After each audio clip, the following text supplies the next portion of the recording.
बहुत समय पहले की बात है। एक छोटे से गांव में रामू नाम का एक साधारण किसान रहता था। वह ईमानदार और दयालु था, लेकिन हमेशा सोचता था कि स्वर्ग कैसा होगा।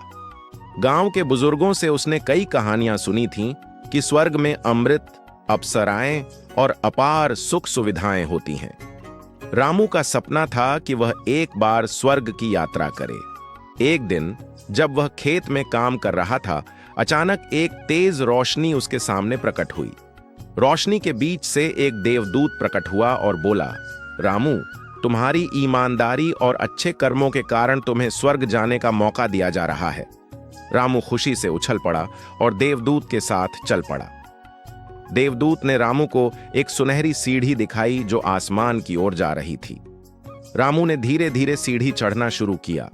जैसे ही वह ऊपर पहुंचा, उसने देखा कि स्वर्ग अद्भुत था।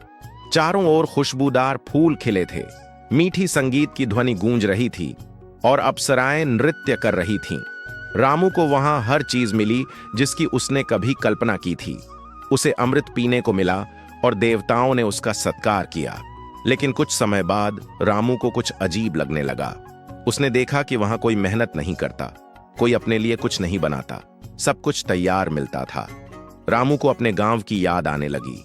उसे वहां की मिट्टी, खेतों की महक और अपने परिवार की सादगी भरी खुशी की कमी महसूस होने लगी। उसने देवदूत से कहा, यह जगह सुंदर है, लेकिन यहां सब कुछ पाकर भी मैं खुश नहीं हूं। मुझे मेरे गांव वापस जाना है। देवदूत मुस्कुराया और बोला, तुम्हें स्वर्ग से भी बड़ा सत्य समझ आ गया है। सच्चा स्वर्ग वहां है जहां प्यार, मेहनत और अपनापन हो। रामू वापस अपने गांव लौट आया और अब उसने अपनी जिंदगी को स्वर्ग जैसा बना लिया। वह समझ गया कि असली खुशी और संतोष अपने कर्मों और रिश्तों में छुपा होता है। सच्चा स्वर्ग हमारे आसपास ही है, जहां प्यार, मेहनत और संतोष हो। बाहरी सुख से ज्यादा मन की शांति और अपनेपन का महत्व है।